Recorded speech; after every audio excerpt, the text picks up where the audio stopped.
Hello and welcome to the Good Stories Podcast. I'm Jody here again with Stephen, and I've been thinking a lot about the best way to introduce today's episode, as this one has some serious layers. I'd say layers.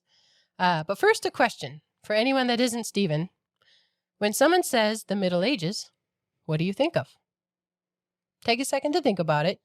Maybe you think of life as a peasant in dark times, rough huts, dusty streets, dirty floors.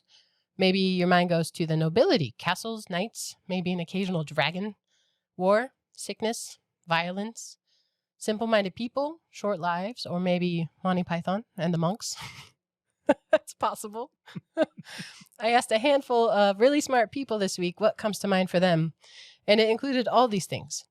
But then I read today's book, The Discarded Image by C.S. Lewis. And now I wonder how any of us could have thought that way about the Middle Ages. I just had no idea. So inside of a week, my entire thinking on this period of history has changed drastically, and that is not exaggerating. So this might be the episode that in preparing for it, I've learned the most new things. And at the top of the list maybe is that I now know how to correctly spell the word medieval, which is no small thing. There are too many vowels and they're in surprising places. But more than that, and buckle up for this one because it's a striking difference from how I thought even a week ago. But people then were people just like they are now. So let's just imagine a random medieval friend of ours sitting back in the Middle Ages, looking up at the night sky. And from where he sat and the things that he probably understood at the time, it turns out he would have thought of the skies as filled with light, even at night, not darkness, and moving to a cosmic song with complex harmonies orchestrated to perfection. And that movement and music, that's what kept the sun shining and the wind blowing with intention. So we're going to talk about that and how it is that anybody even thinks that. But I hope in today's story that we can convey really two things. One, the overall attitude and perspective of someone who is a medievalist at heart. And two, how we even know what it would mean to be a medievalist at heart. And to help us get there, it must be time for a story. Once upon a time, before the Great Wars, there was a little boy in Ireland who went by the name of Jack. Jack loved to read. He read everything he could get his hands on, and when he was old enough, he went to school so he could read even more books. He hoped to learn enough to get a job where he could read and write all day, while also talking about books and sharing the things he found in them with others. Eventually, this dream came true, and he was hired as a professor at Oxford University. Unfortunately, many of the students couldn't appreciate the books and stories he was trying to teach. In order to appreciate them required a breadth of history, philosophy, and literary knowledge that they just didn't have. Jack set out to fix this. He developed a series of lectures which opened up these stories to his students. This was so successful, his students recommended he turn the lectures into a book so everyone could benefit. He did, and that is how we got The Discarded Image by C.S. Lewis. Yeah, so it's jumping in big here. I told you the other day that reading this book made me feel dumb. And that is accurate.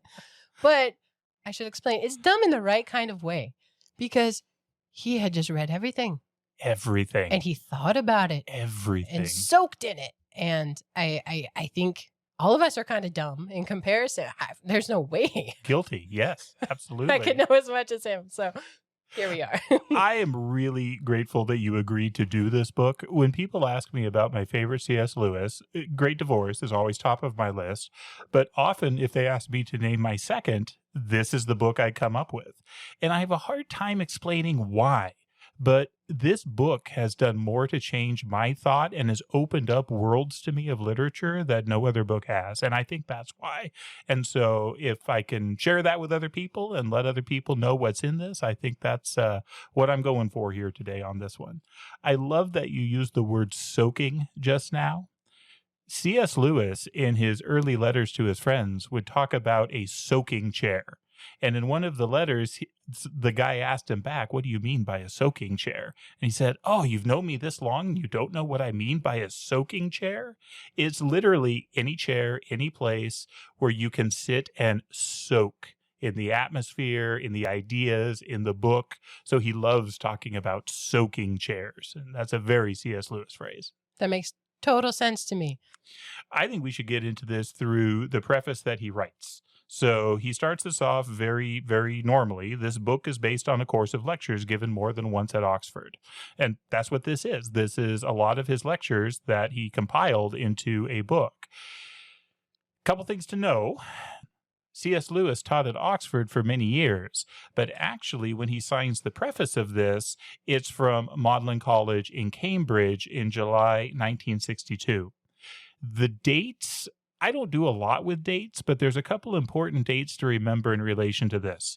He wrote the preface in 1962.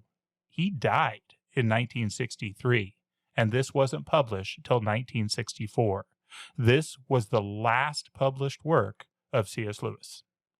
When he talks about kind of why he was trying to do this, he also talks about sort of his journey into the Middle Ages and how that's something that he likes to think how they did. In the preface, he discusses how travelers sometimes fall into these categories. The travelers that are willing to go to the other place and experience the local culture and try and see the world that they do it. He also talks about tourists who take their Englishness with them and will never experience the other culture.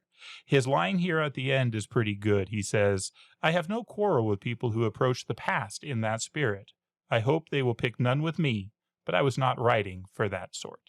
So those of us who are reading this, we are the sort who are interested in seeing the past, and particularly the medieval world, through the mind of the past. Yeah, so that's what this is to me, is it's his compilation of all the things that he could see as a foundation of what the medieval thinking was like at the time, and really through the literature, and he focuses in on that. But I like some of the things that he describes himself as. Have you read this? He describes himself as a dinosaur. Yeah. And you're not likely to meet another one very soon. He's like a Middle Ages dinosaur where he loves the old stuff, and he goes back through it with such detail. I will say this book was really hard for me to read the first time. It's very academic. It got way easier when I started reading it out loud. And then I could suddenly understand the words. Before that, I was struggling big time. But it reads very much like a lecture, which if you try to read that as even as a story, a written story, it kind of gave me a headache. Mm-hmm. But out loud, I could understand it, and I could see it a lot better as a presentation. Yeah, and I think there's a couple other points that go along with that. One, that's just a good trick to remember with any literature. Most of literature throughout human history was meant to be read out loud. It's actually a fairly modern thing that we do it quietly in our heads. And so much of the music, the cadence, what you can get out of literature is better read out loud, but we don't think about it that way. So once in a while, challenge yourself. Just read out loud of whatever work you're reading, and it may surprise you what you get out of it. The other thing, going back to C.S. Lewis, is he was noted as saying that you should write for the ear. He very much believed in this idea of speaking it out as you were writing. He would write with a dip pen throughout the course of his life, and that dip pen would only go for a certain number of passages about what the cadence would be of speaking. And so I think you're onto something with that idea of speaking it out loud and being able to get more out of it. Truly, I had the same issue with Mere Christianity, which is another phenomenal book. I'm surprised it didn't make your number 2 position, actually, but I struggle to read it. But it's great if you read it out loud or listen to someone reading it. Entirely different. I could not tell you why exactly. There's just something to the turn of phrase, I think. I don't know.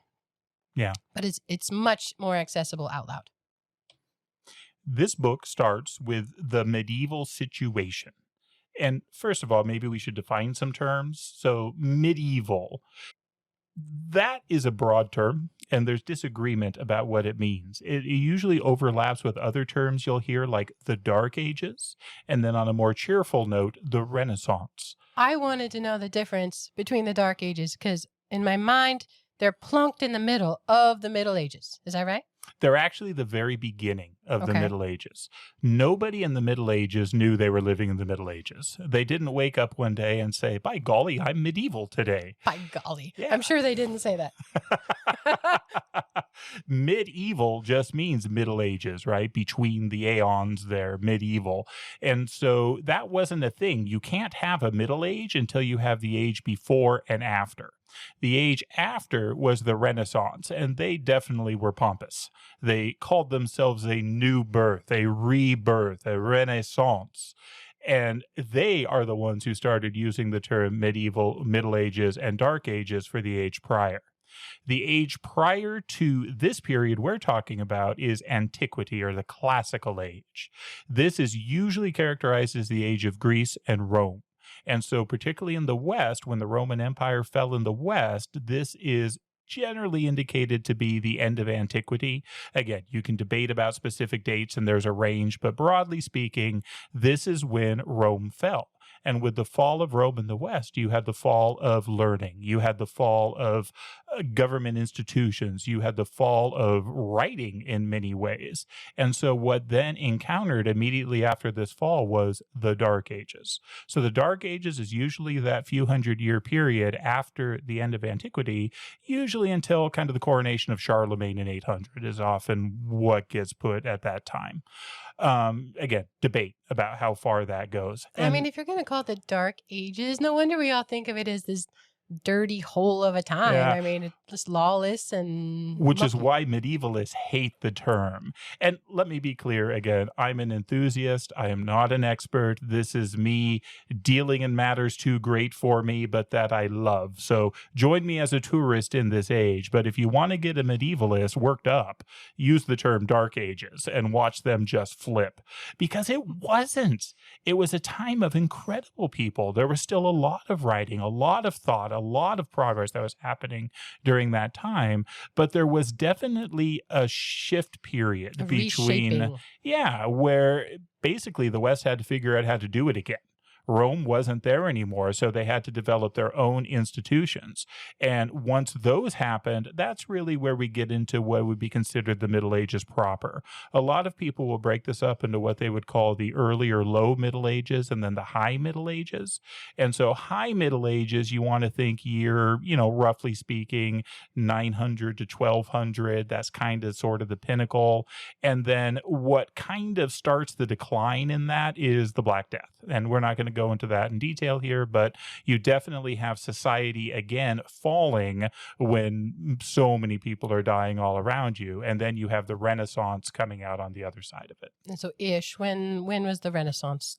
Depends what country you're in, but somewhere 1300 to 1500, I would say, is I heard it a little estimate. later than that, because Lewis was, I think his preferred century was like 16th century. He volunteered to write the history of English literature in the 16th century, excluding drama. It was one of his great professional works. His first one was The Allegory of Love, but then he volunteered to do this one. So he was part of a line of writers who were writing in this. I don't think that meant it was his favorite age. That was just kind of what he got assigned for the task. And not that he didn't love it. Boy, you want to talk about a hard book to read, though. I mean, it's C.S. Lewis with all his skill. It's beautiful. It's amazing, but it is thick. And he touches through everything that was written in the 16th century, but not just touching on it. He knew it and had opinions and could speak about it. And I do highly recommend it, as I recommend all his works. So it is called English Literature in the 16th Century, Excluding Drama, meaning he doesn't talk about Shakespeare much. Fair.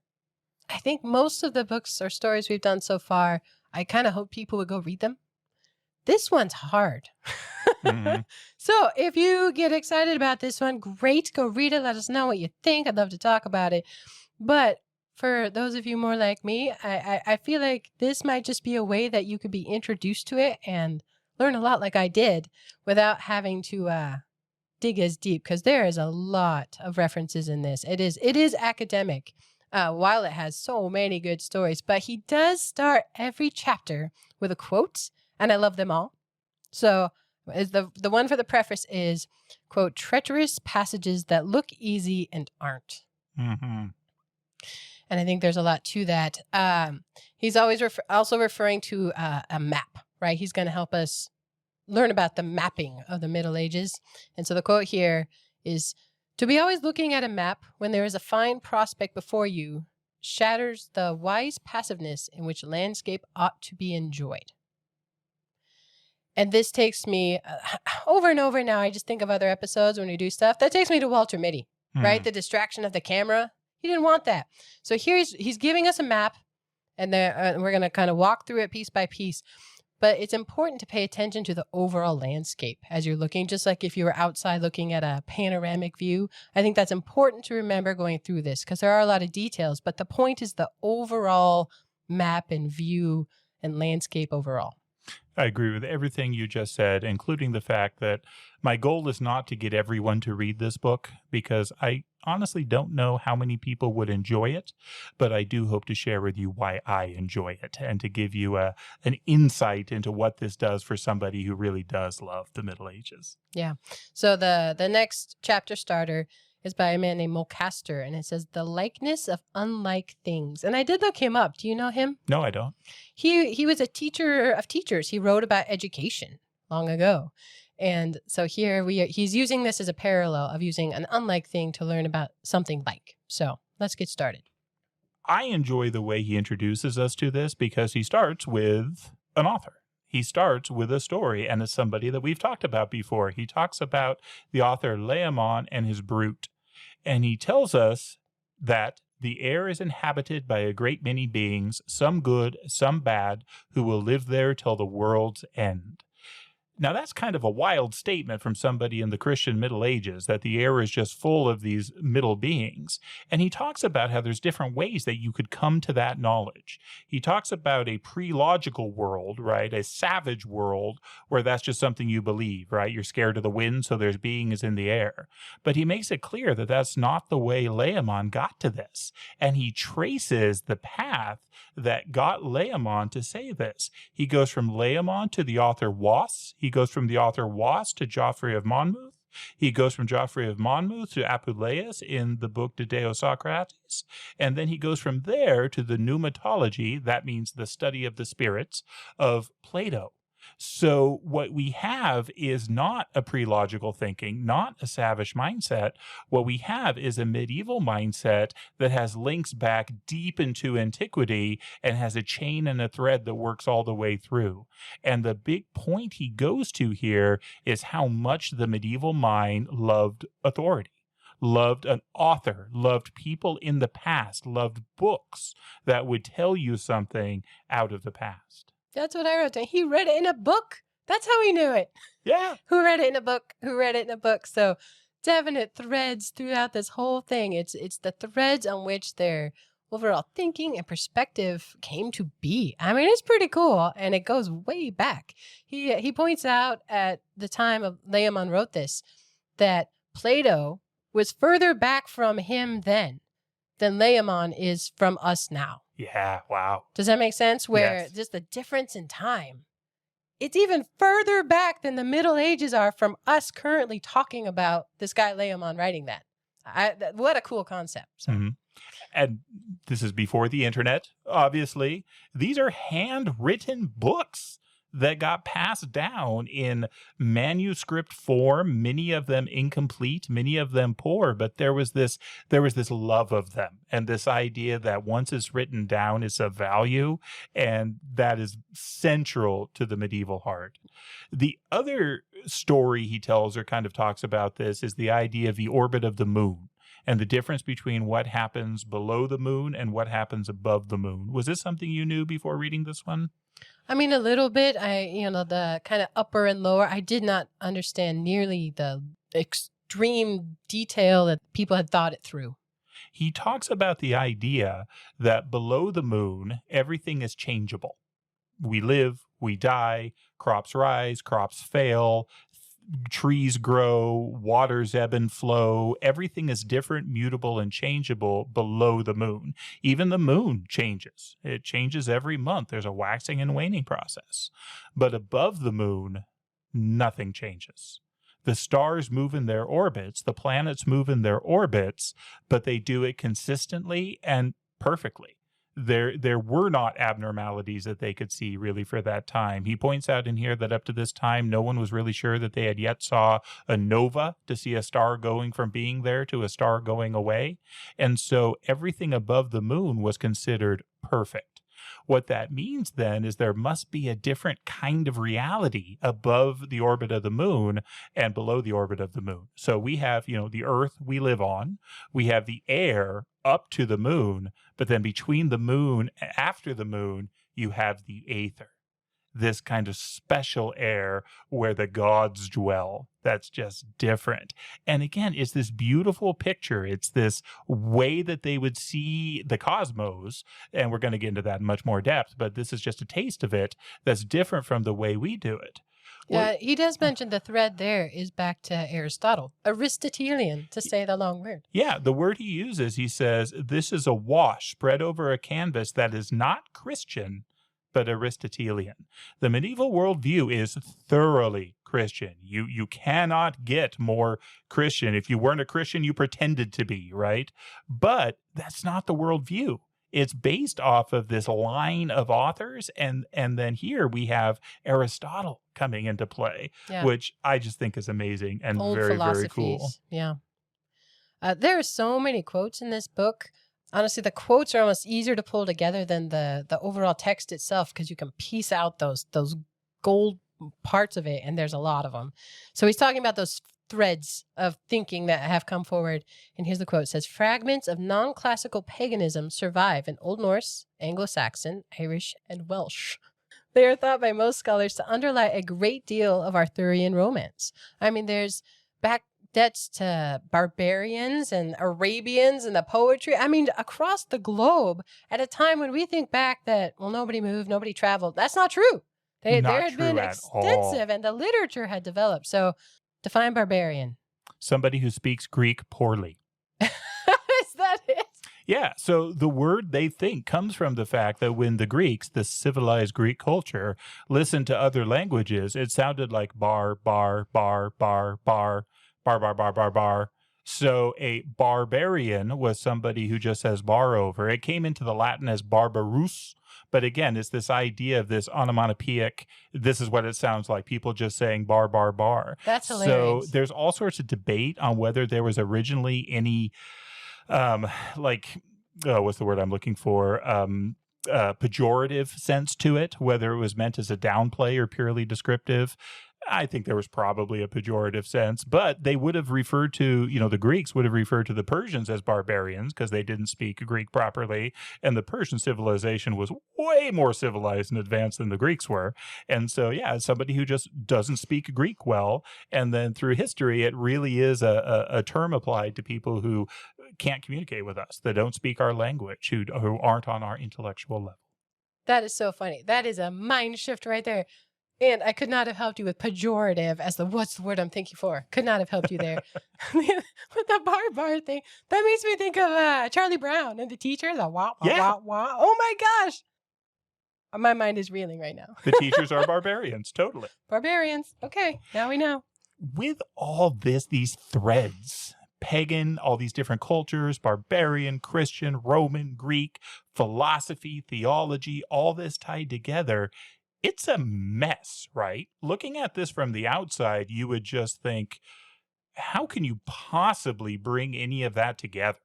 That just is so contradictory and so wild and so different. But I think this is the miracle of the Middle Ages. What he says here is there was nothing which medieval people liked better or did better than sorting out and tidying up. Of all our modern inventions, I suspect that they would most have admired the card index. They loved bringing things together. And the weirder it was, the more kind of strange and incongruent it was, the more that was an opportunity to come up with something complex, something beautiful and intricate that tried to mash everything in without excluding anything. And he talks about, especially if you're a culture that tends to believe everything you read, well, surely we could make this fit. And they enjoyed it. It was a game almost for them to do.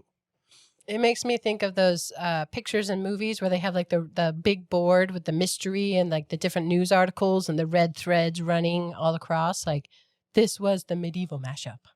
Yes. It's a good picture. He proves his point, I think, very well by coming up with 3 different examples of this desire to tidy up, to organize, to bring together. He talks about the Summa Theologiae by St. Thomas Aquinas. Anyone who has read through the Summa or even cracked open the Summa can see what he means. It is a monster. It exists in 3 parts. He didn't finish it before he died. And it is just question after question of in-depth theological issues, where he not only states the question very clearly, but he then states all objections. He replies to objections. He does a summary statement. It is a masterpiece, and it is truly a summa. I recommend it highly. It seemed very legalistic. But it's not. In the format it is. It's how would you possibly go about organizing that much material? That much divergent material. So it's not legalistic, it's a form. Think of it like poetry, right? These days we're all about free form poetry, but meter was important for a reason. It let people know what was going on with the poetry, and it provided a scaffold on which beauty could be hung. Yeah, it's a system. The Summa, the way he organizes it, is a scaffold on which truth can be hung. And so I think he does it masterfully. I don't know that anybody has really ever achieved what Thomas did with that work. The other one he brings up is, of course, Dante and the Divine Comedy. For those who don't know, Dante was an Italian who wrote the Divine Comedy, which is a story about his journey through the afterlife. He starts going through hell. He then comes out of hell up through purgatory and up through purgatory into paradise. And he walks through this through beautiful poetry, through interacting with all sorts of historical characters, and through walking through really the medieval worldview in so many ways. So this was another thing that brought together pagans, Christians, statesmen, modern popes, old popes. It brought this all together in a way that was just beautiful. And these two are wonderful examples of, I think, the medieval mind and this desire to bring things together. There is one more sample that he brings up, and this is actually the point of his book. The point of his book is that the model of the universe that the medieval mind held was something of beauty and intricacy and organization that could parallel the Summa and could parallel Dante. The very way they saw the cosmos was another example of the medieval mind. He says, the building of this model is conditioned by 2 factors I've already mentioned: the essentially bookish character of their culture and their intense love of system. I mean, how wonderful is that? He says, a model must be built which will get everything in without a clash, and it can do this only by becoming intricate, by mediating its unity through a great and finely ordered multiplicity. I mean, that is just wonderful. I mean, we've known people, right, who love to clean or love to organize, and they come across this mess and they get giddy because they get to organize it. Now, I'm not like that, but I am bookish and I do love system. And so this to me makes a whole lot of sense. I should have warned you. This is going to be full Stephen episode here, because this is the tickles him to his toes kind of business. I mean, we're only through the preface, people. I'll go faster through the rest of it. No, don't worry. Because that's the thing. You're setting the stage. He's setting the stage for what he's going to build and demonstrate. Mm-hmm. The stage is built. The medieval model, the model of the universe, is really what he's going to go about describing through the rest of this book. But the next chapter, he goes into reservations. And he has a few, right? A couple of things that might be a problem with sort of looking at this. Think of caveats. Yeah. Almost. One of the big caveats is, how can you possibly describe something this universal? Because not everyone thought that way. I mean, how could you describe the modern mind? You know, we would probably talk about the fact that we believe that the Earth goes around the sun, that the sun's part of the solar system, that the Earth is round. Most of us would take that for granted. We've all met flat earthers. So there's always going to be people that disagree with it. And so he is trying to present what he believes to have gained from his studies, but he acknowledges that it's not universal. He talks about the fact that there's kind of 2 groups of people that tend to discard this image. One are the people who are above it. So the natural philosophers, the scientists, the people that understand it's a model, can see the flaws in it, and are working to kind of come up with a better model. He also describes the people that are below it, right? Who life isn't about thinking about the cosmos. It's just about trying to survive. And they don't even raise up to the level of even thinking about, hey, is the earth round? Do we go about the sun, or does the sun go about us? But for the people in the middle, I think this is where it holds true. Yeah, and he does go into a little bit more about like the scientist, or he does, even now you would match what you see with what you study and what is. Okay, so he says, quote, with the fewest possible assumptions. So what we know is true now scientifically is true as far as we know, until a better, what's the word I'm looking for? Better model. Until a better model comes along that it makes fewer assumptions and fits better. And so that's what he's saying here is it was the best they had at the time with what they knew with the fewest assumptions. It made me think of college, and I had a statistics class. Do you remember the null hypothesis? Yeah. That's exactly what, you can't prove things entirely, but you can almost prove something is not true. You're almost disproving they call it a null hypothesis, because it's really that proven fact until you're come up with a better story. Mm-hmm. Okay. And then he's talking about the perhaps the bricklayer, or someone really low in the social order at the time. Yeah, they don't care, right? They're just trying to survive. But he does say the ignorant were more aware of their ignorance then than they are now. Mm-hmm. There's a lot to that. I mean, there's so much information accessible to us now that we can't even pull it all in. I mean, there's just so much out there. But they kind of knew where they were in the social order and the status of things. So it's a different kind of thing.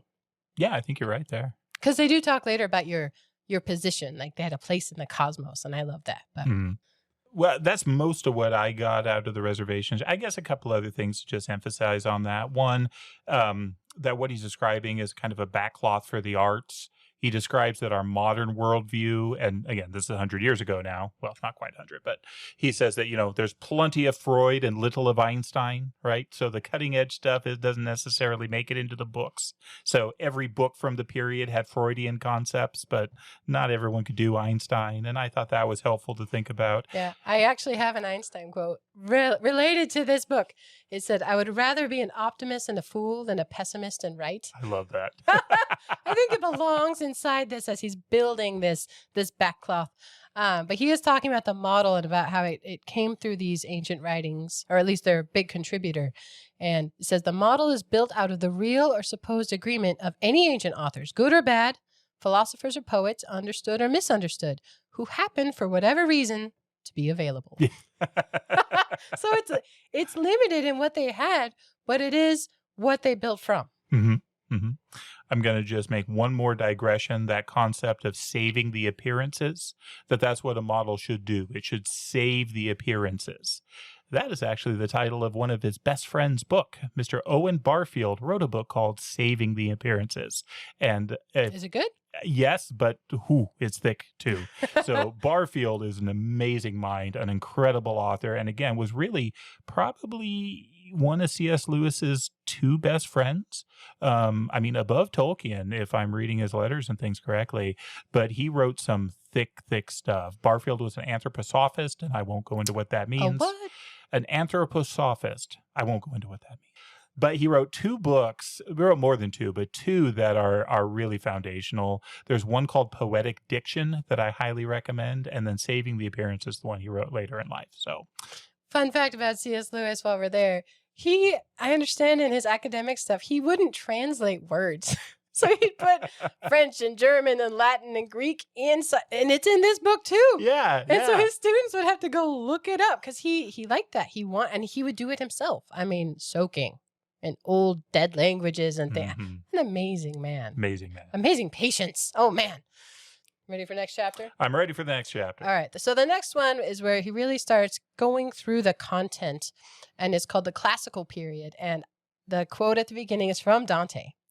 And it says, "O vanity of human powers, how briefly lasts the crowning green of glory, unless an age of darkness follows."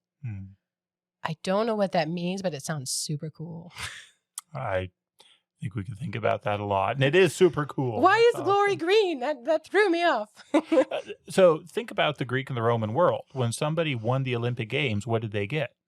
They got a green crown. It's the They literal got crown. a laurel crown. Yeah, glory is associated with crowns. There were a bunch of different crowns in the Roman military system that you could get. But again, the idea of green, the idea of the laurels, the crown upon the head. So this is glory. It is green. But where does it go unless an age of darkness follows? So it lasts if you go into the darkness? Is he in hell in this chapter? I didn't look it up. So, well, what did we talk about, though, with the transition of time? You had the glory of the ancient world, and then you had darkness. And people weren't pulling out the books from the Dark Ages. They were pulling out Cicero. They were pulling out Plato and Aristotle. It was this glory that existed in the classical world that stayed green, especially in comparison to the age of darkness that followed it. Ah, that's so good. See, full Stephen. Good job. All right, go for it. Classical period. He talks about what books he's going to use for this. He says there are perhaps no sources so necessary for a student of medieval literature to know as the Bible, Virgil, and Ovid, but I shall say nothing about any of the three. I know. What he says is, I shall concentrate on those sources which are least easily accessible or least generally known to educated people, or which best illustrate the curious process whereby the model assimilated them. So he tells us what he's going to do. He's not going for the major works that everyone has come across. And so it means he comes across these pretty obscure works. And I found this wonderful because it meant it opened up new works to me that I never would have found on my own. I never would have looked for any of these, but boy, after reading this, I sure did. So there's no way we can go over all of these. And so I'm not going to even try, but we can touch on a few of them. So in this classical period, he talks about a passage from Cicero's Republic. Cicero was a great Roman statesman, and he wrote a book called The Somnium Scipionis, so the dream of Scipio. And this starts talking about this Ptolemaic worldview. What's Ptolemaic? Ptolemy is a very common Greek name. A lot of people have heard the word Ptolemy in relation to Alexander the Great's most famous general. There was a general named Ptolemy under Alexander the Great, and when Alexander the Great died, Ptolemy took over and formed basically the kingdom of Egypt. So you had the pharaohs of Egypt, they got conquered, and then Alexander the Great came in with his armies and conquered the conquerors of Egypt, and then Ptolemy took over and became pharaoh until Egypt fell under Cleopatra down the road. So Ptolemy was a Greek name and a very common one, and again, most known with Ptolemaic Egypt. This Ptolemy, though, is different. This Ptolemy was a 2nd century Roman author who wrote a lot of stuff, but the most important thing he wrote was something called the Almagest.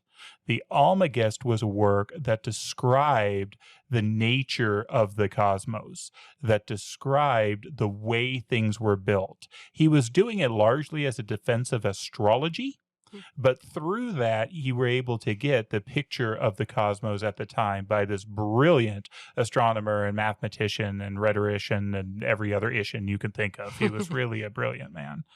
Okay, sorry to interrupt. Got thrown on the Ptolemy bit. Keep going. We're going to talk about the Ptolemaic model of the universe in upcoming chapters, so I won't go into depth on it here. But this is where we start to see that portrayed a little bit, is in this dream of Scipio. We also see a couple other threads. What he does is in each of these works, he pulls out these threads that have a role in the Middle Ages. He talks about things like how high heaven is and how small the earth is. Most people, I think, when they think about the Middle Ages, have this concept that they thought the earth was the center of everything and thus very important. What we start to see in the dream of Scipio is that it's not that the earth is the center of everything is important. If anything, the earth is the bottom of everything. It's the ground, it's the base that everything is built on, and it is small, like a mathematical point. And that's not a new concept. This was around even in the classical period. Yeah, I mean, there's so much beautiful things in especially in Scipio, where they're talking about the sphere's rotation. He's up in his dream, and he says that they're making music that we can no longer hear. which is a cool concept, I tell you. And then the music of the cosmos, and just this put the sun as the world's mind and eye. So the eye with which the universe beholds itself and knows itself divine. I mean, these are big, beautiful concepts. Yeah. This is what the Renaissance looked back on and said, we want that. We want to think in these terms. We want to speak in these terms. Cicero was the model for most Renaissance scholars. They wanted to be able to speak about big things, important things, beautifully. And we see that here in just the taste we get of the dream. Yeah, and I saw that the moon is the boundary line is a thing here. So it's the boundary line between eternal and perishable things, as you were talking about the other day when we did the at the back of the North Wind, and you talked about the Antipodes and the 5 zones, and I thought, how does he know that? Oh my gosh, it's right here. Cicero. Yes. And it was again a standard kind of way of thinking about the world. He also talks about a couple other things. He describes kind of heaven, but the heaven is clearly for statesmen. So if you want to be a heaven, you've got to be a great general, a leader, a politician. It's not just for people who are good. It's definitely for people who are important to their nationalities. He also goes into some other things like, concepts of suicide, and how that's not allowed because it's essentially dereliction of duty. It's giving up so things like that that you'll see later on in medieval work. A couple other authors he touches on in this period that kind of have similar things. So he describes an author, Lucan. Lucan also has a journey through the heavens. He talks a little bit more about the idea of the ethereal spirits. Yeah, he's got ghosts. I love this. They all laugh. They laughed at the littleness of all those things that had seemed so important before they died, as we laugh on waking at the trifles or absurdities that loom so large in our dreams. This is a great parallel. So there's these ghosts looking at their dead bodies, but they're cracking up. Yeah. It's all relative. Yeah. They're in a different place now. They have passed on to the permanent, to the true, the unchangeable. So is Lucan Christian? Or how do you determine like Christian versus pagan with some of these writers? It's really hard. Lucan is not. So his dates are AD 34 to 65. Christianity had not spread. Lucan was not Christian. Cicero certainly was not Christian. But it's funny, as you read through the Middle Ages, sometimes the authors will use things. They'll talk about like Saint Cicero or Saint Plato or Saint Socrates, because the thoughts of these men and what they said were so honored and treasured by later minds that they couldn't conceive that they weren't Christian. And so it's kind of funny, really, how that goes. How many times Christians will claim Socrates, and then you realize, he wasn't a Christian. That was before Jesus, and he wasn't a Jew, and And there's just so much overlap between them. And he does talk about that more in a later chapter, about how pagan and Christian weren't nearly as separate as we think of them, and how modern is way more different than pagan and Christian were from each other at the time, which that is a cool concept to me as well. This whole book has my mind reeling. It's just so not what I thought. That's why I love it. That's why I love it. It opened doors to me. The last work worth just touching on briefly in this classical period before we move to the next one is from a Roman author named Apuleius, who wrote De Deo Socrates. Now, we talked about this already early on, the idea of that this was part of that chain where the spirits came up. Back to Plato. But there's two things that came out of what he wrote that C.S. Lewis brings up. One is the principle of the triad. And this is important. There is this concept that no two things can come together without an intermediate third. If you have two chunks of wood and you're trying to bring them together, you need something. You need glue, you need a nail, you need a screw, you need something to bring them together. And they universalize this concept that no two things could come together without a third. And so this is a classical pagan philosophical doctrine, but it is also foundational to Trinitarian concepts. The idea of the Spirit, the idea of the Holy Spirit, the idea of an intermediary becomes very important. And again, you could devote entire PhD studies on this, and it's happened. A great concept. So the idea is that gods and men cannot, the inseparable gap between the two without some kind of join, a bond, a bridge. And it is interesting across cultures and time how the triad, the three, it is recurring in so many different ways. I mean, art and literature and everything. The other one with the plenitude, I think is interesting because he says these together, the principle of the triad and the principle of the plenitude. That doesn't seem as universal to me, the idea of plenitude. No, it's not. And in fact, we tend to live in an age of want. It's not a concept of plenitude. It's a concept of scarcity. We look at the cosmos and we say, well, it's all empty, right? There's this big black vacuum of space. Occasionally there's a chunk of rock in it, but mostly what we have is nothing. Even when you talk about scientists who describe like our bodies, where they describe the atoms and the cells all put together, well, if you look at what's in an actual atom, most of it is empty space, and you got some electrons whirring around a proton and a neutron.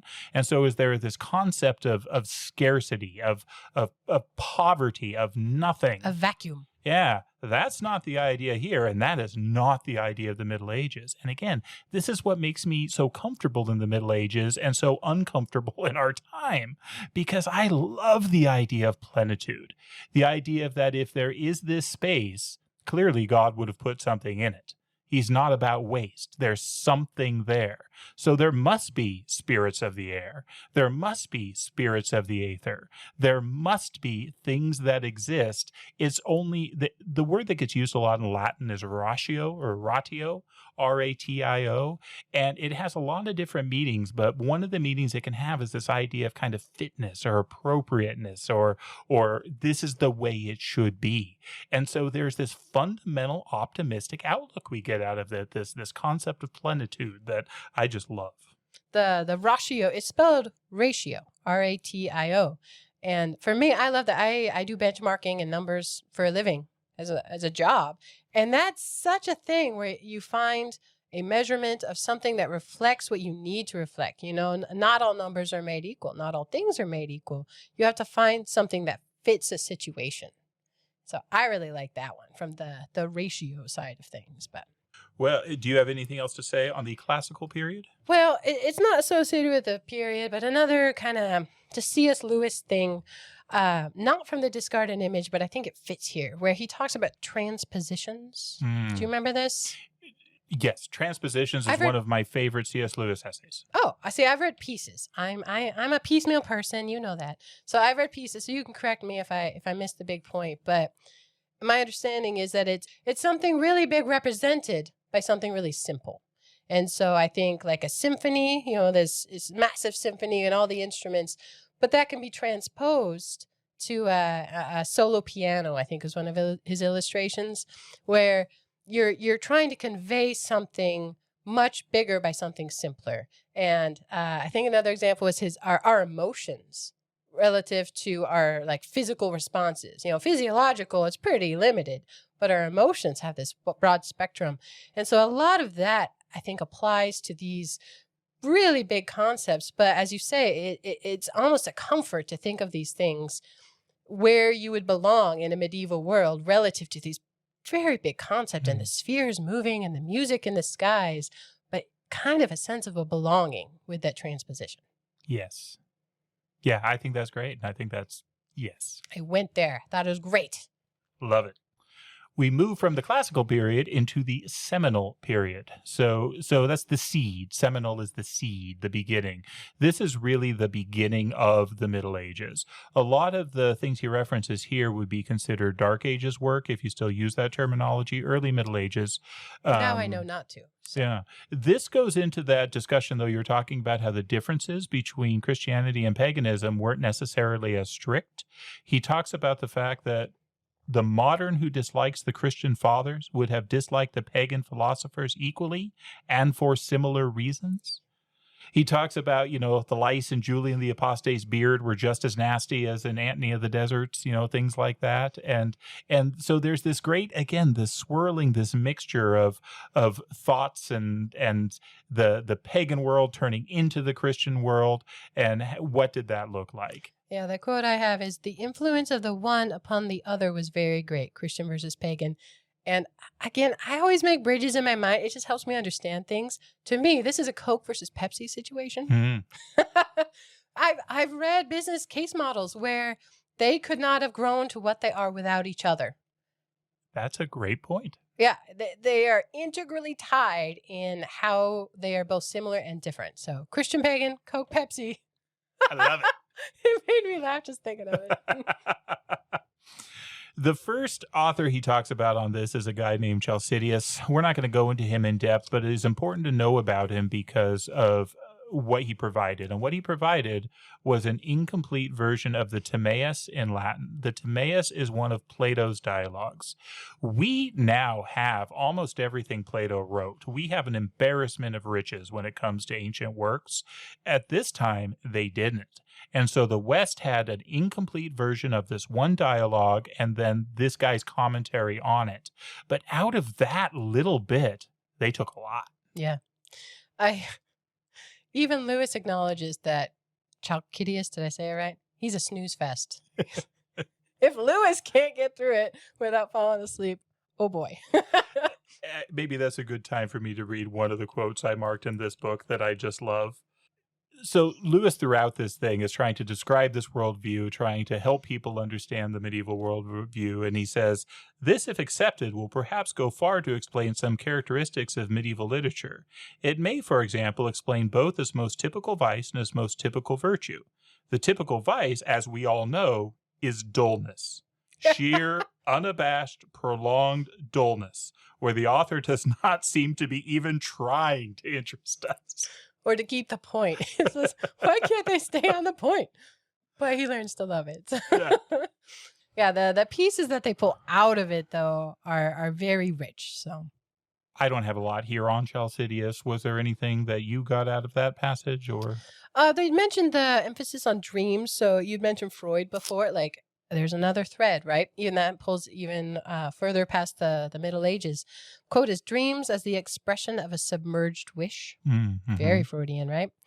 They also talked about where sight begets philosophy. So here's a quote, no man would seek God nor aspire to piety unless he had first seen the sky and the stars. And he makes another point about hearing. Mm-hmm. We hear to hear music. This is the point of our senses, which is an interesting flipping of why we even have them to begin with. Yeah, I love that.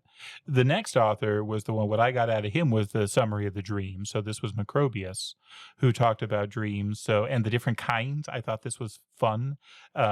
So they give the Latin and the Greek names for these. So somnium is the Latin, oneros is the Greek for truths in allegorical form, which is fun to think about dreams like that. You then have the visio in Latin or the oroma in Greek, which is a literal prevision. You see what's going to happen ahead of time. And then the other one they break it down into all these categories. The oraculum or crematismos, which is a person gives information on the future, usually like a dead person or a famous person or somebody you know. Like a foretelling? Like tells you. Yeah. Okay. Yeah. So I'm thinking like Book of Revelations where John like has, what is the meaning of this? And somebody tells him sort of thing. So just the fact that they go into it in that depth. And this definitely throughout this, what I'm not going into are all the medieval works that he's saying. And we see this here in Chaucer. And we see this here in, these different places. But certainly the dream stuff plays a heavy role in later medieval literature. Yeah. Lewis goes there. So many references. I had one more back up on Chalcidius, maybe because I like to say the name. It sounds fancy. There's this idea of how people would see things in almost a flipped or an inverted mirror. Mm-hmm. Okay, and I think that kind of comes up later. It's another one of those threads that I think runs through things. So to us, we're on the rim, kind of looking backwards through a mirror. And I love this quote. It says, we are creatures of the margin here on earth. We're watching from the floor up at something way bigger, but we're on the wrong side of it. Mm-hmm. It's this big inversion. It's not very flattering to earth. It says it's the dregs. We're the dregs. We're the cosmic dustbin and the stuff that floated to the bottom. Yeah, the whole concept that because earth is the center, it must be important. That is not what you get out of reading these authors. It's bottom of barrel. Bottom of the barrel. Yeah. So I think that's just important for the thread that continues later, and we get into it more. But amazing to me how much was thought through and in what detail it was thought through. And this is just what we have left. Yeah. I mean, these were people who disagreed with them. There were other stuff going on at the time. So can you imagine if we had access to all that? What was there in the past? There are two other major authors in this section that I'd like to talk about before we move on. The first, Pseudo-Dionysius. It's a funny name. Yeah. This comes from the fact, so for a long time, this wasn't Pseudo-Dionysius. If you read through Thomas Aquinas, he just calls him Dionysius. Dionysius was thought to be Dionysius the Areopagite. So when Paul was preaching on Mars Hill and he was converting folks, there was one Dionysius on Mars Hill in Athens who listened to Paul and converted to him in the Bible. And so the works of Dionysius were attributed to that man. We now know for complete certainty that that's not the case. So the Dionysius from the first century did not write these works. There's ways that they can discover that, but it doesn't mean they're not valuable. So these came out probably a couple centuries later, and he wrote a bunch, and a bunch that we still have. He wrote things like the celestial hierarchies, the ecclesiastical hierarchies, the divine names, mystical theology. He was a champion of something called negative theology, and you still see this a lot. Negative theology is the idea that you can't actually say anything about the divine. You can't say anything about God that is accurate. This goes to that transposition question, right? Our words are inaccurate when reflecting something of the greatness and grandeur of God. So the best we can do is these transpositions, right? These approximations, but they're all lies because they're just too weak to actually describe God. Insufficient. So what's the alternative? Well, this is the via negativa, right? The way of the negative, where we can say that we can't necessarily say what we mean by God is God, but we can know what we mean by saying, well, God is not mortal. God is not evil. God is not these things. And so you can use negations to talk about things that God isn't, and somehow by doing that, get a clearer picture of who God is, since words fail to describe him in a positive way. Interesting thought process. I think this has its drawbacks. It's still around. You will see this. Oh, yeah. Yeah, you will see this in many, many faith traditions, this idea of negative theology. And where we see that first in the literature, as far as I know, is in Pseudo-Dionysius. It reminds me of how children argue. We're like, why? Why not? Let's just flip it around. Yeah, why not? Now it's on to you. But I kind of get it. Okay, it's interesting. The funnest part to me about Dionysius are the angelic hierarchy. And so if you ever wonder if you come across terms like angelology, yep, that's a thing, the study of the hierarchies of angels, most of it has its base in this work. In the angelic hierarchy, as purported by Pseudo-Dionysius, there's this whole range of angels. And I'm just going to start at the top and work my way down. So within kind of the throne room of God, those who see God's face, you have the seraphim, the cherubim, and the thrones. It's pretty cool. Pretty cool. The next level, and remember, think this whole triad thing. Think this idea of needing intermediaries to communicate. So if the seraphim, cherubim, and thrones see God's face, the ones underneath can interact with them, but don't interact with God directly in the same way. But they're looking at God. Yeah. So these would be the dominations, the powers, and the virtues. That's pretty cool. You then have the third order, and you're going to recognize some of these names. You have the princedoms or principalities. You have the archangels and the angels. So think about that. In this hierarchy, archangels like Michael are the second lowest order of the angelic beings. The angels that, are popular in story and myth and all this are the lowest order of the angelic host. That took some wrapping around in my brain to kind of think about that and picture that. So this part has one of my favorite quotes from this whole book. It says, in modern thought, man stands at the top of a stair whose foot is lost in obscurity, right? We're looking down. But in the medieval, he stands at the bottom of a stair whose top is invisible with light. So our friend back in the Middle Ages, he's looking up and out at a world filled with light. I mean, that is just so beautiful. One other author, and this could be a course in its own right. Yes, I'm talking about Boethius. I'd never heard of him, and I get why he's a big deal now. Like, he's totally new to me just in reading this book. C.S. Lewis states, until about 200 years ago, it would, I think, have been hard to find an educated man in any European country who did not love it. He's referring to the works of Boethius. To acquire a taste for it is almost to become naturalized in the Middle Ages. Boethius was a very, very prominent Roman politician, but this was after the fall of the West. His father, he comes from a very, very famous wealthy family, but his father died young, so he was adopted into another very, very wealthy family, got just a first-rate education, spoke fluent Greek, was a master rhetorician, so good in Latin, good in Greek, and he had this goal of translating all of Plato and all of Aristotle into Latin so it could be preserved.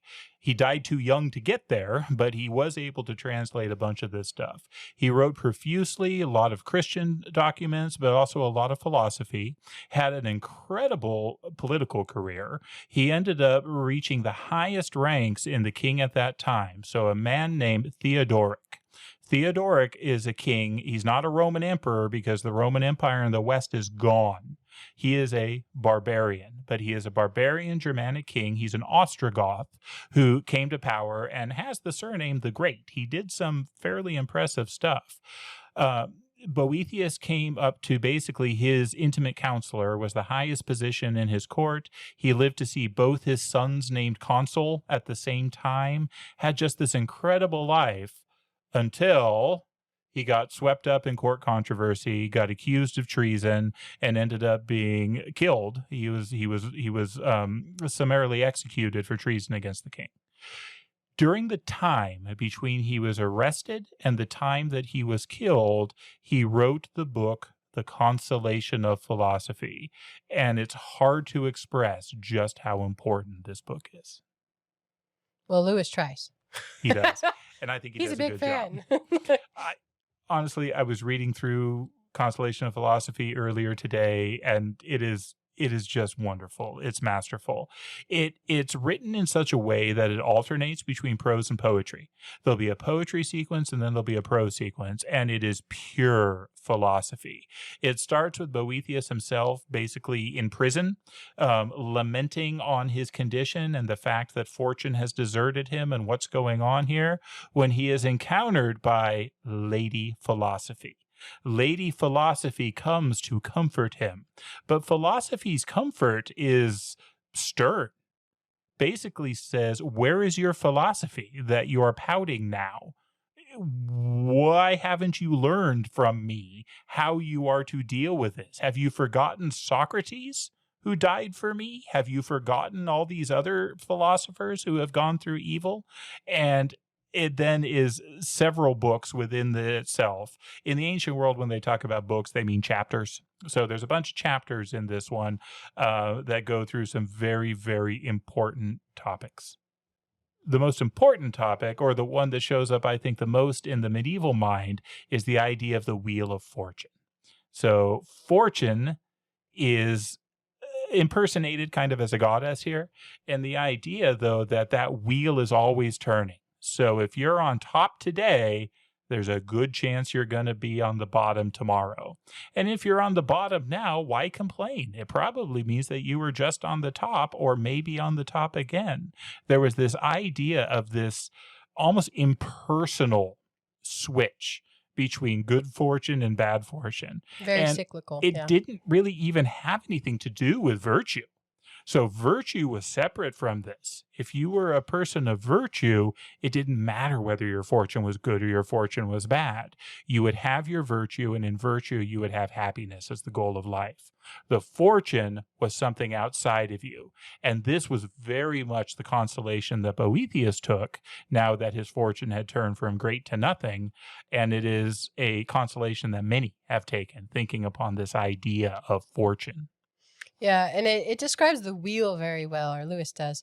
But I like the demand of Boethius. It says he passionately demands an explanation of the contrast between the regularity with which God governs the rest of nature and the irregularity that he permits in human affairs. And that's her response is, well, there's this wheel. Mhm. You should know there's this wheel. And this might be the bleakest quote out of here. It says, the most miserable misfortune is to have been happy once. But she basically says you can't lose stuff external to you. It wasn't yours to start. Mhm. And that's part of that cyclical nature of things. But they do describe the wheel, and where you are on the wheel dictates what you see or how you see it. And that you can't understand things when you're at certain places on the wheel. You just can't see it because you're way out on the outside. Yeah. But as you get closer in, different things become more clear. It's a really interesting just metaphor. Yeah. And this, again, the philosophy on this is deep and subtle and goes through. We could spend forever just talking about Boethius in the books, but he goes into this concept deeply about the idea of predestination and the idea of choice and free will. It's some of the best philosophy on this you're going to come across anywhere. Again, the argument is subtle and in depth, and I can't do it justice here, so I won't try. It also goes into things like the nature of God in relationship to existence, and the idea that if God already knows what's going to happen in the future, do you still have any choice in the matter, or any burden to choose correctly, or is it all just predetermined? And Boethius is one who goes very hardline on the concept that yes, everything is predetermined, and yes, you have absolute choice in it, that the two opposites exist. And his solution to the problem, which I love, is the idea of remember that God is outside of time. Yeah, he says, how am I free to act otherwise than he has foreseen, if he can see it all? But here he makes a distinction between God being eternal, not perpetual. So he never foresees. He simply sees because he's across and outside of that time. And so let's talk about that. So perpetual or perpetuity, it means like that ongoing repetition. Yeah, you live forever. Yeah. But it's So- just it's the same. It'd be that cycle just ongoing. But eternity is a kind of perfect attainment. Like it's a different level entirely than something that is perpetual. Yeah, it's not that you're in time forever, it's that time has no hold on you. You are outside of time. The way Lewis describes this in other books is by analogy with dimensions. So he talks about there's a book written called The Flatlanders that he loved, and he kind of ran with this over time. The idea that imagine you lived in a two-dimensional world with all your little two-dimensional friends, and all of a sudden somebody just popped in out of nowhere, and you asked them, where did you come from? And they said, well, I came from up. Well, in two-dimensional land, there is no up. So it means you would have just showed up in this two-dimensional land out of nowhere. But those of us who exist in three dimensions know, no, there's an up, and so we can move two-dimensionally and three-dimensionally. And so it's not that you're magically appearing, it's that you're using a different mode of existence. And so the idea is that God has his mode of existence outside of time. So it's not that he is bound by time or just pops into it here or there. It's that he moves differently. He has a different way of being. And I think that's profound. Yeah, it's something else entirely. And I like the idea when we're talking about fortune's wheel, is at the center, the unmoved mover. So there's a lot in this about how, and perhaps that comes up in the next chapter, about things move because something moves them. Yes. Right? The wind blows and then the grass waves. The next chapter is the heavens. And this is probably the chapter I'm most excited to talk about. Can I read the phrase? Please. So C.S. Lewis's quote at the beginning is from a man named Hawkleaf. I'm never confident I say them right. I'm very sorry. But it says, man, walk at large out of thy prison. And the title of the chapter is The Heavens. The heavens. So there you go. Anyone who has read C.S. Lewis's Space Trilogy will know one of the rants he goes on in that is that what a small, cramped, and silly thing it is for us to just refer to space. It's the heavens. It is full of light and life and warmth, and it's just a whole different way of thinking about it and is drawn absolutely from this. So let's talk about the unmoved mover. This is Aristotelian. This goes straight back to Aristotle. The idea is that any movement, any motion requires a mover. As you said, a sword moving through the air requires a hand to move the sword. A leaf blowing through the air requires a wind to move the leaf. That hand moving the sword, though, requires an arm attached to the hand. It requires a shoulder attached to the arm. There's always a movement prior to the movement you visualize that has to occur. Well, the problem is you can't do that forever. If you keep saying, well, what caused that? What caused that? What caused that? What caused that? You get what's called an argument ad infinitum. Now, there are those who would say that that's not a problem and you can have that, but most theologians, philosophers, and thinkers have argued that that's just not acceptable. And Aristotle certainly thought that that was unacceptable to have this movement ad infinitum. And so his argument was no. You have to finally come back to an unmoved mover, something that is the initiation of all movement, but is it itself permanently at rest. And this is the Aristotelian concept of God. So Aristotle had this concept of this inert, unmoved mover that is the foundation and the beginning of all movement that happens after that. And so this comes from Greek philosophy, and particularly Aristotle. In the 2nd century, we have Ptolemy and the Almagest, said we come back to it, and this is where he describes the cosmos. And so the Ptolemaic version of the universe was what people thought up until Copernicus and Galileo. So the Ptolemaic version is an idea of a bunch of nested globes.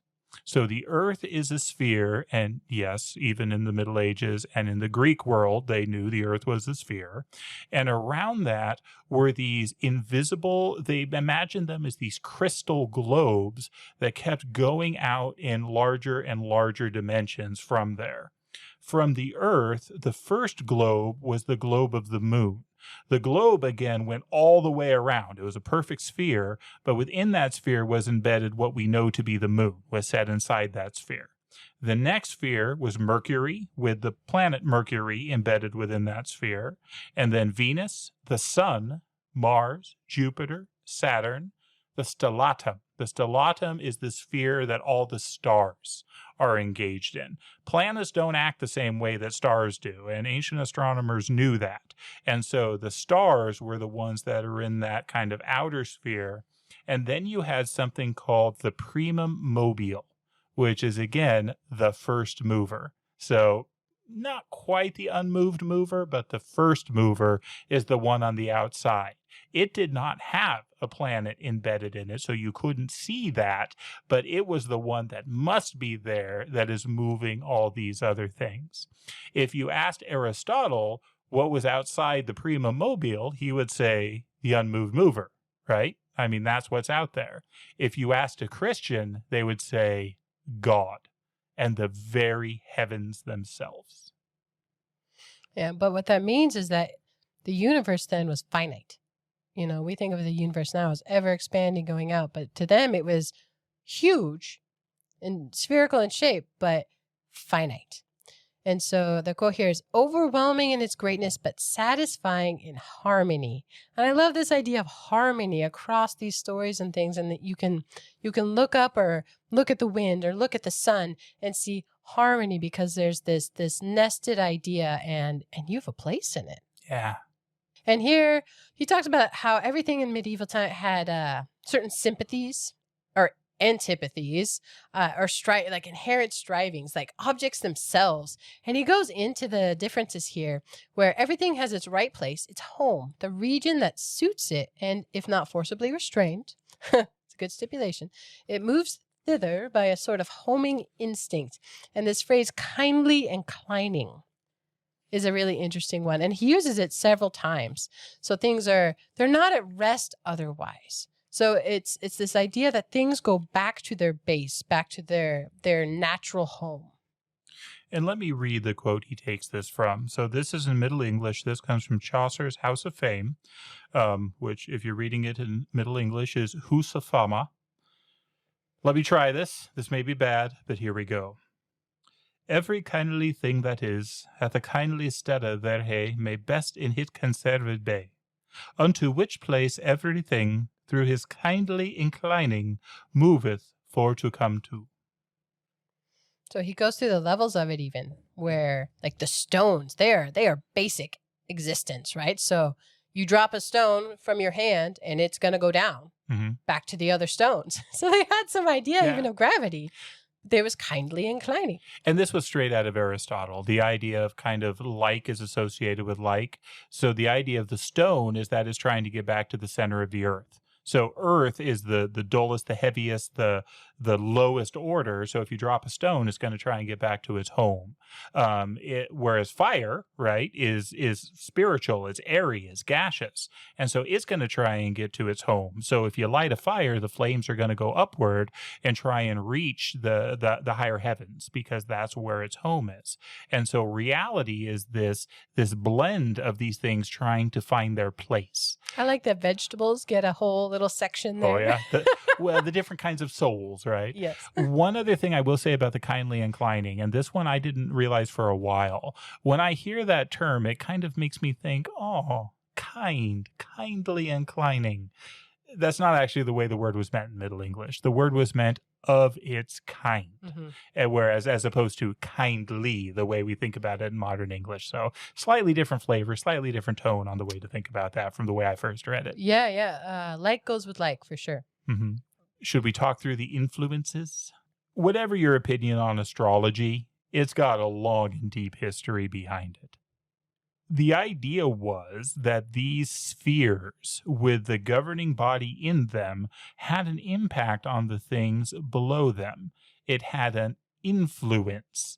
This is in fact where we get words like influenza, the flu. It's the influence of the heavens on what's going down here below. And each of these spheres was thought to have its own influence. C.S. Lewis talks a lot about these things kind of have to be taken all at a gulp. Some of these will be very natural and intuitive. Others will be challenging in terms of how do we really see or view this one. So starting from the outside working in. So the stellatum is just pristine. There's so many stars. There's not a single universal kind of guidance behind that. It's just perfection. The stars move in their perfect orbits in this perfect sphere, and it just works. Saturn is the first one, and he's kind of grumpy. Yeah. Melancholic, old age, and sickness. I mean, these are not happy words. No. He's called the greater misfortune. So Saturn, not pleasant. Contrasted with Jupiter, the next one, and this one is delight. This is kingliness. This is joviality, right? From Jove. It is very funny. Lewis points out, he uses the words rather disappointingly, his metal is tin. Yeah. So a little underwhelming, but a king at peace, a king at rest, jovial. Yes. Yeah, I love that. With tin. Mars, of course, is the next one. Mars is the god of war. So this causes warlike spirits and warlike attitude. And then you have the sun. So if you're thinking about the spheres, again, this is different than the solar system as we know it. The sun was the next one in this orbit, and the sun is light and joy as metal is gold. And wisdom. And you had talked earlier about it being the eye of the world, or the soul of the world, or the mind of the world. These were all things that are fairly common in pagan literature as descriptions of the sun. The next one down is Venus. Love, beauty. Copper is the metal of Venus. You have Mercury. Mercury is speech, witty speech. Also kind of the trickster. So Mercury's a little bit hard to sort of gather or wrap your mind around, but it's because it's weird. It is. If you play, like he points that out, if you play with Mercury, he's like, that's what it is. It's mercurial. It's an odd thing. Yeah. And then you have the moon. And the moon generates two things, he says. One is wandering, right?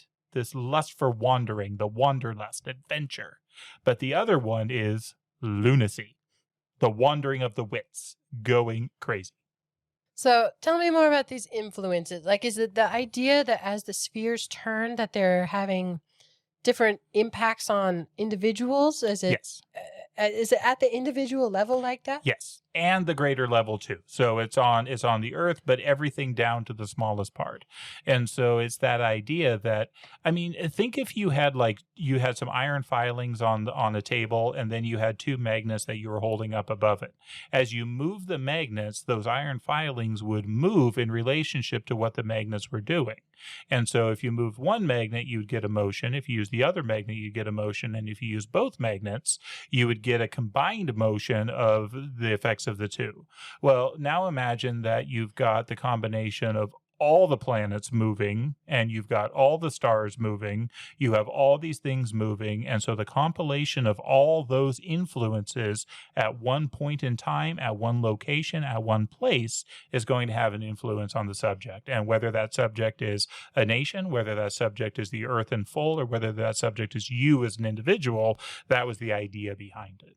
Here's a quote from the book. It says, "You must conceive yourself looking up at a world lighted, warmed, and resonant with music." And I think that's the interplay between the spheres moving and how they are modified by each other. They dictate things toward each other as they move. The other one is the earth is outside the city wall. So if they're looking up at the sky at the time, they're looking up and out into something bigger and better than they knew. Or does he say it's in? I forget the prepositions now, but the idea is that it's bigger and richer than anything terrestrial, anything around them on the ground. So what an encouragement to look up at the sky at night. Oh, yeah. I guess one other thing that I'll kind of finish with here on the heavens is one may wonder, and Aristotle, if you asked him, why do the spheres below that prima mobile, why do they move? And his answer was love. He said that they move like the beloved. So these spheres underneath are trying to emulate the prima mobile, and so they're moving in response to it. He said if you asked a medieval individual that same question, he would also say love. But it's not the response of the spheres to the first mover. It's the first mover is God's love for us that makes them move. So it's the same concept, but is going in a different direction. In the pagan world, it was, the lesser trying to emulate the greater. Whereas in the Christian world, it was the greater condescending to love the lesser, which I think is beautiful. And this makes sense of some of the last lines in the Divine Comedy, where Dante talks about the love that moves the stars and the planets. This is what he's talking about, that first mover that moves it all. And that's beautiful. Quick aside on that, G.K. Chesterton, in one of his introductions to a George MacDonald piece, references the fact that Dante wrote about the love that moved the stars in the heavens, whereas modern poets write about love that wouldn't move thistledown. Fair point. One last thing, and the way this is supposed to mechanically work is that greatest sphere moves from east to west once in every 24 hours. But that's not the way the planets move. That's not the way the stars move. So how do we explain that? The way Ptolemy explained that is all those others are actually trying to move from west to east, but they're doing it at different speeds, and they're overruled by that prima mobile. So their differences in how fast they go have to do with basically their initial speeds and how they react to that first mover. It's pretty cool. And then they added things called epicycles and other things to explain other stuff. If we go back to the idea of saving the appearances, right? I want a system that will help me predict an eclipse, that will let me know when Venus is going to be where. The Ptolemaic system did. It did it in a way that worked very practically, but we now know wrong. Well, speaking of Chesterton, he is the quote at the beginning of our next chapter called Longevity. Langawi is how I would pronounce it. I do not know, but it means fairies. The long livers The long is what it livers. directly means. Yes. Talking about fairies and marginal creatures, not man, not gods, not angels. What are they is really the question. But the Chesterton quote, you can help me with this one because it says, there's something sinister about putting a leprechaun in a workhouse. The only solid comfort is that he certainly will not work. Which is so good. At the end of the last chapter, C.S. Lewis talks about the fact that this system is almost perfect. It saves the appearance. Everything has its place. Everything has an order. You know where you fit. You know where everyone else fits. In fact, it might be a little too perfect. It's almost claustrophobic. Everything sort of does what it does, and that's just what it does, and it makes sense. Well, the Langawi are the solution.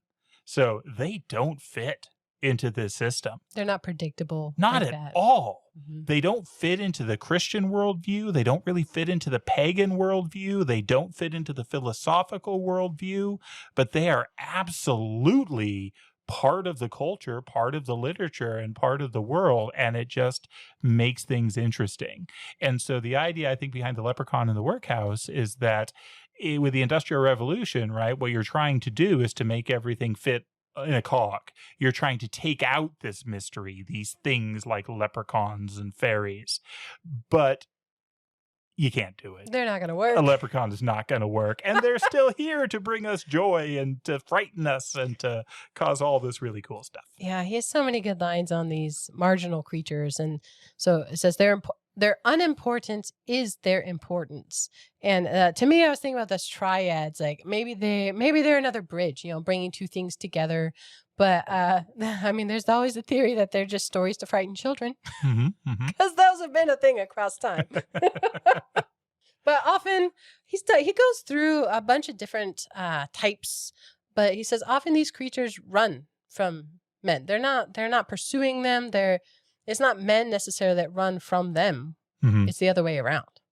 And I love this chapter, but honestly, I don't have a whole lot to say on it because he goes through all these different literary pieces. He describes Oberon and Puck and all this sort of stuff. So strongly encourage you to read it, but I don't know that I can do it justice here.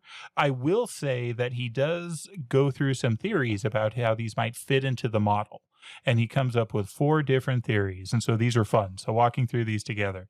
To fit into the medieval model, one of the options is that this is simply a third rational species. So you have the spirits that are a rational species, right? We talked about the hierarchy of angels, things like that. You have mankind that is a rational species. And so maybe this is just another one. I mean, God's creative. He can make whatever he wants. And so maybe there's a third rational species going on here. The second theory is that these are demoted angels. So in the idea of Lucifer rebelling against God and bringing demons, angels with him, you can get the sense that there's those who chose God and those who chose the devil. All right, these are the teams. But the theory goes, maybe there were some that were kind of in the middle, that didn't really choose one side over the other. They're just sort of in the middle. And that at the end of time, at the judgment, some of these are going to end up in hell. Some are going to end up in heaven. We just don't know that now. But this would explain why you have good spirits and why you have evil spirits. And they're just bound to this world for the period of creation. So fun theory there. The third theory, that these are the dead. When people die, that their spirits come out and they can linger in the earth. And this is where you get some of these stories. So a little grisly, but there's plenty of examples of where that happens. So that's the dead. And then the fourth one is the one that kind of became the primary view, especially later in the Middle Ages when King James of Scotland wrote his book on demonology. This was what basically came out. This was kind of the lead into the witch hunts, which were not medieval. Were actually Renaissance and early modern. But the fourth theory is that these are just demons full stop, that these are evil and wicked and that they're demons, which is kind of a less fun theory, I think, than the first 2. It is, because you're talking about high fairies and they're always richly dressed and very noble. They have things like sanctity, authority, valor, power that show up in their countenance and in their actions. So That one's hard for me to swallow. But he ends it with, as long as the fairies remained at all, they remained evasive. Yeah. But he's also talking about, nymphs and dryads and all these other basically anything on the edge of fiction. Mm-hmm. Is that the right Anything word? that didn't fit into the model. Yeah. Yeah. So the next chapter is called Earth and Her Inhabitants. That's us. Hey. That's us. Hey. And so this is a short quote by Virgil to start. And I looked up the rest of it, and this is it translated. It says, the work may be small, but brings no small glory. I mean, that's an encouragement for day to day, isn't it? Way to go, Virgil. Oh, yeah. I like that. This is another section that, again, I strongly encourage you to read. I don't have a whole lot to say on this one. He talks through the ideas of sort of soul and of mind and how the medieval thought of himself and other people and things like that. The stuff I got out of this that was interesting is, I grew up hearing about the five senses, right? We all get taught the five senses. So sight, smell, hearing, touch, taste. We all know that, and that makes sense. What I didn't know is that to the medieval mind, these were the outward senses. You also had inward senses that they talk about as wits, the five wits. And he goes through some quotes in Shakespeare and some other things that talk about these. And I never knew what that meant before. So the five wits are memory, estimation, imagination, fantasy, and wit or common sense. Now, you would think you could figure out what these meant just by the names, but I couldn't. Words have changed. Yeah, I read through this chapter actually a few times trying to understand these five, and I'm still not sure I do, but here's my best shot at it. So he says, memory needs no discussion. You get that one. So check. Estimation, he associates with instinct. Kind of what we will sort of normally do, what we'll normally think based off of who we are. Well, the other ones, again, real fast here. So imagination, he used the quote, retains what has been perceived. So you've seen something and you can keep an image of it in your head. You can think about it. You can let it rest there. You can do things with it. So it's stuff you've seen, but that you keep with you. Where the difference between that and memory is just straight recall. Whereas imagination, you can actually modify this to some degree. You can do things with it. Whereas fantasy has to do with what he calls separating and uniting. So whereas imagination is stuff you've seen, fantasy is where we get the unicorn. Is where you can mix the horn of the rhinoceros with the stallion and you get a unicorn. And that's that idea of fantasy. Wit or common sense, he actually describes as sort of a modulating mechanism. It's the way that you can turn sensation into coherent consciousness. So it sort of navigates all these things and brings a picture that's coherent into your mind. And I'd never come across that before, and so I thought that was interesting. Yeah. And in this chapter, to me, it was a kind of a roll-up of a lot of things he'd mentioned before. So here's where he talks about, hey, they weren't flat earthers. They knew it was a globe because we were talking about those fears. It's funny that the flat earth, that came up. What do you think a person in the Middle Ages would have thought? Like flat earth was categorically one of them. Turns out, no. Not at all. Yeah. And then, like you mentioned earlier, that kind of with that turning of fortune and that cycle, here's a quote that says, all can't be happy at once. The glory of one depends on the ruin of another. So that's kind of that back and forth, that up, down, that cycle turning along, fortune's wheel. Here's where he talks about gravity. It was generally grasped as, the stones are trying to go back to their like kind. So he's really wrapping up a lot of those concepts. The ones I thought were interesting, he talks about the map mundi. Yeah. And so they mapped things at the time, but they were bad.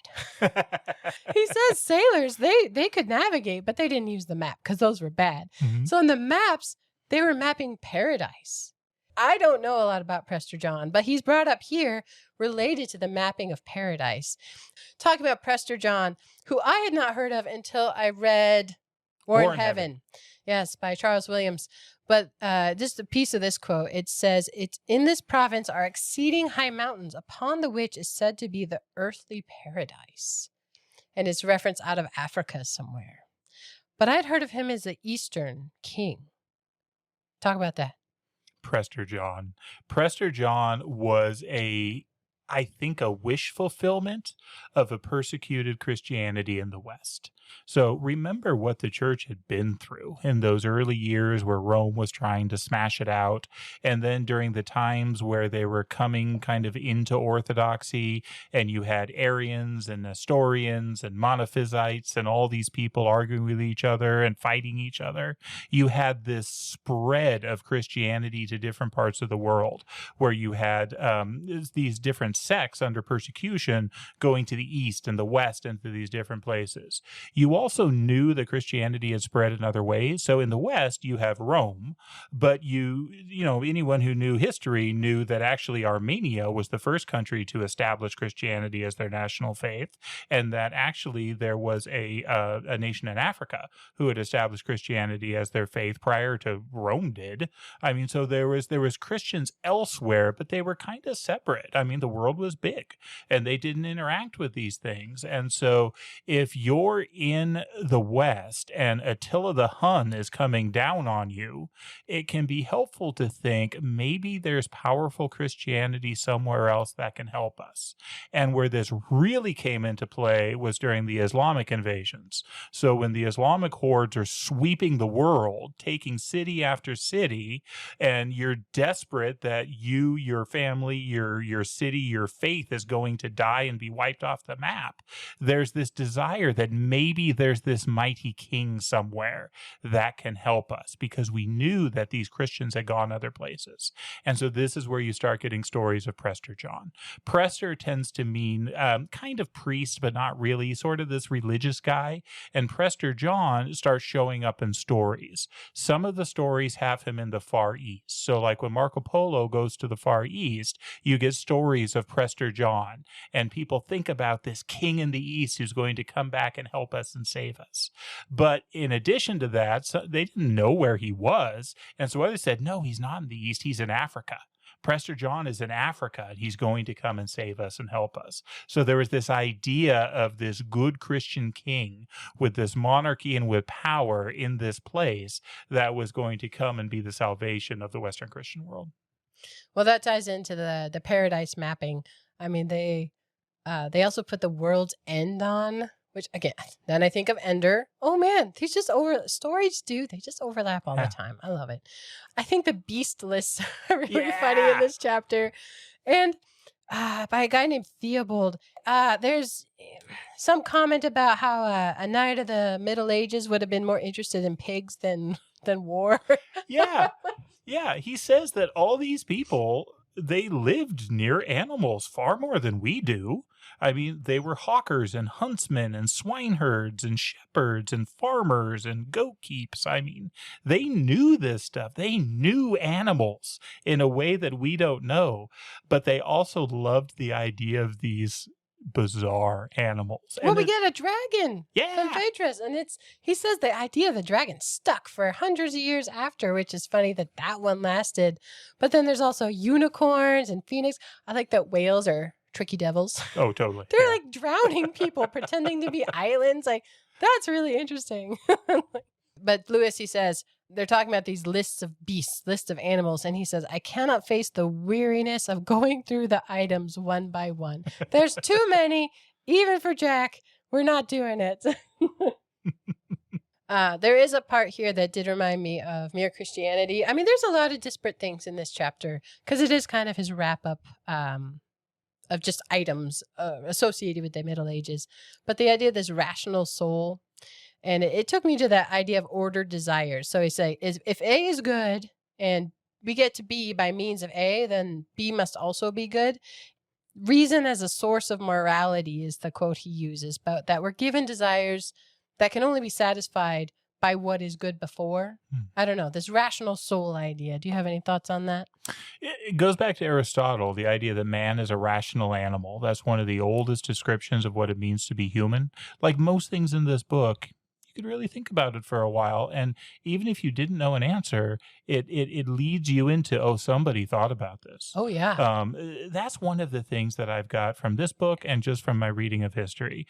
It strikes me how often I'll hear a question kind of in our modern world that somebody will come up with this question and act like It's a new question. New thinking, new question. Why haven't people thought of this? And then you find a book written in the 3rd century that definitively answers it to the point that there's just no purpose ever asking that question again. Oh, they thought about it. The only reason you would ask the question again is because you forgot that book existed. And the only reason you forgot the book existed was because it was so good that it dominantly answered the question. And yeah. Next subject. This one, he also talks about the human past and how these kind of threads, got carried forward. And here, I love this. He says, stories, even when untrue, give pleasure. But the point is that true stories, if they're well told, they give double pleasure. They're even better. And our friend Herodotus shows up again, where he quotes him as saying, "It is my duty to record what has been told, but not always to believe it." So belief wasn't the main thing at this time. The idea was more that you're learning the story. And these people who wrote, these poets and philosophers and writers at the time, what they're doing is, he talks about how they're trying to add more color. They're trying to add something new to something old. They're not trying to make a brand new thing. They're adding depth. They're adding layers. And which letter does he use Salisbury Cathedral as an example? Do you remember? No, I don't remember. At some point, not in this book, C.S. Lewis uses Salisbury Cathedral as an example of when people think of the Middle Ages or medieval times as this backwards, dirty, they didn't know what they were thinking. Salisbury Cathedral was completed in the medieval times. It is amazing. I got to go there. It is not just beautiful, it's beautiful in 1,000 different ways. And it wasn't built by one person. It was built over time, over years, by many different people. And so you can't just go and see how pretty it is, see the depth of it in one take. You can't just look at it and say, yes, that's beautiful in these ways. It is this layered, rich thing. And that's really that transposition. It's a demonstration of things that are old, that were built on and added character and flavor as it's built and developed in so many different ways. Such a cool example. It is a beautiful building. But I mean, there's if you look at the art, if you look at the stones, if you think about the history, if you think about the windows, I mean, there's so many things in that one building that you can take as beautiful in a multifaceted way. Oh, I think that's great. The kind of the wrap up on here is something called the influence of the model, where he talks about the influence of the model. Again, much of this is him talking about things that have come after, but he goes into kind of that concept of the idea of originality and how that really was pretty foreign to the model, right? People weren't trying to write new things. They were trying to develop old things. They were trying to pitch old things in new and better lights. They did not have the same idea of plagiarism that we have. What they were trying to do was to take things and make them better, to improve them, to spin them in their own way, which is just wonderful and is so at odds with the way we think about art, the way we think about writing, the way we think about literature, where you want to know who wrote it, who copyrighted it, and who's coming up with something new, who's coming up with something out of their head. And I'm going to read this quote. It's fairly lengthy, but I think it's worth doing out of the influence of the model. I doubt if they would have understood our demand for originality or valued those works in their own age which were original any the more on that account. If you had asked Layman or Chaucer, why do you not make up a brand new story out of your own? I think they might have replied, in effect, surely we are not yet reduced to that. Spin something out of one's own head when the world teems with so many noble deeds, wholesome examples, pitiful tragedies, strange adventures, and merry jests, which have never yet been set forth quite so well as they deserve? The originality which we regard as a sign of wealth might have seemed to them a confession of poverty. Why make things for oneself like the lonely Robinson Crusoe when there is riches all about you to be had for the taking? The modern artist often does not think the riches are there. He is the alchemist who must turn base metal into gold. It makes a radical difference. Yeah, he goes into the liking of catalogs and digressions in these old writings, because like you said, they couldn't stick to the point. But he points out that it seems like they liked books that talked about things that they already knew about, like Tolkien's hobbits. He mentions the hobbits inside of it, which is just wonderful. But his audience must have liked it. You know, whoever was writing, they knew what their audience liked. And he even goes to art and the specific position of stars inside of art. They pick not just a constellation, but as of a certain date. It meant something to them. And here's this quote that says, their minds loved to dwell upon them. And we have so little of that, I think, in our modern way of thinking. We don't tend to soak or dwell upon the star position on a specific day. That is just beautiful. And you can't get that level of depth without soaking. Yeah. I've been thinking a lot about this. And you know what we do have in the modern world like that?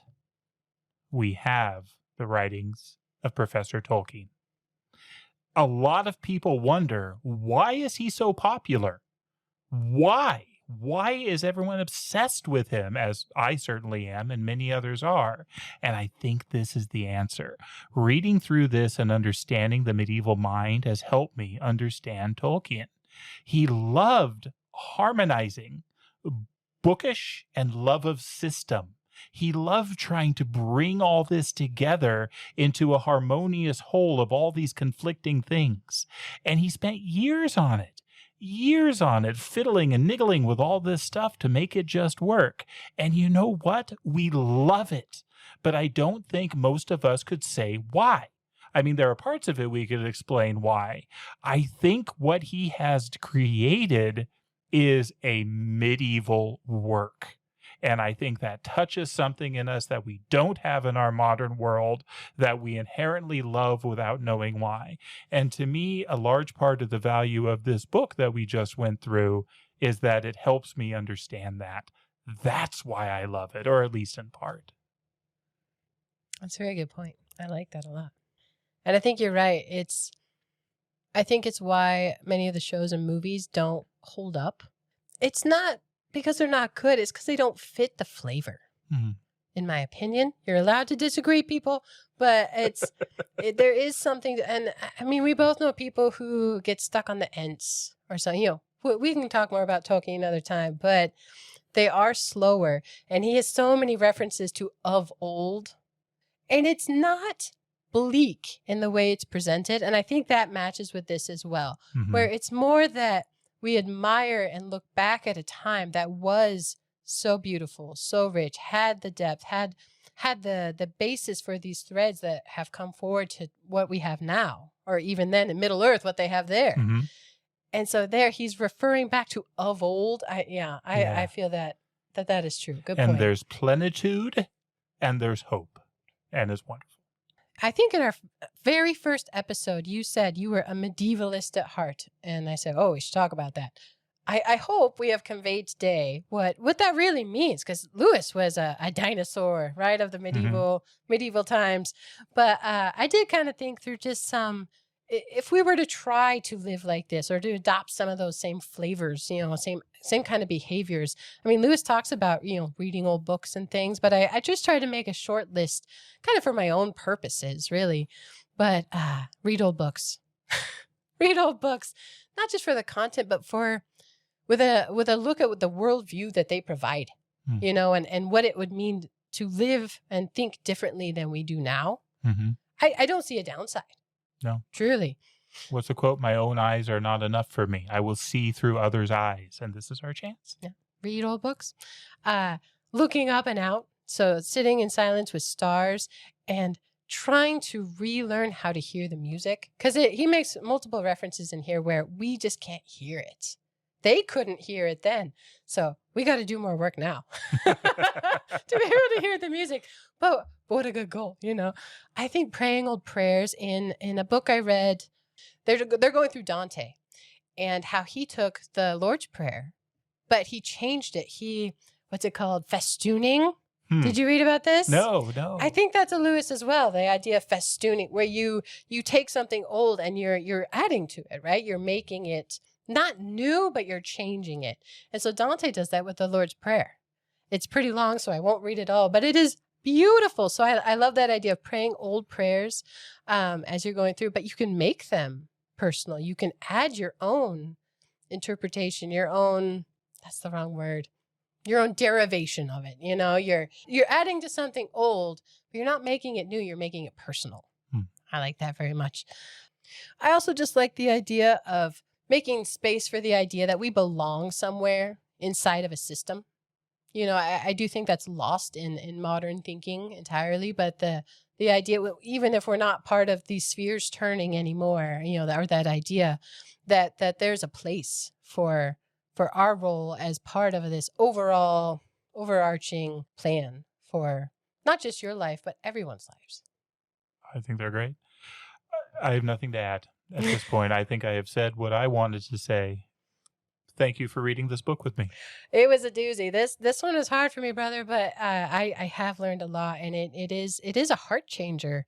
So difficult to get through in its entirety, but wonderful aspects and pieces and such rich context. So I think we'll end it as C.S. Lewis ended it. So here's a quote. Literature exists to teach what is useful, to honor what deserves honor, to appreciate what is delightful. The useful, honorable, and delightful things are superior to it, but it exists for their sake. And with that, we'll turn the page. I hope you join us for our next chapter. Hey, thank you so much for listening. If you're willing, please take a moment to give us a 5-star rating wherever you listen to this podcast. And we would love it if you'd like and follow us on our Facebook page. But best of all, if you enjoy an episode, please share it with a friend. Writing reviews and sharing with others are a pivotal part of the algorithm wizardry that lets other people know about our podcast. Thank you.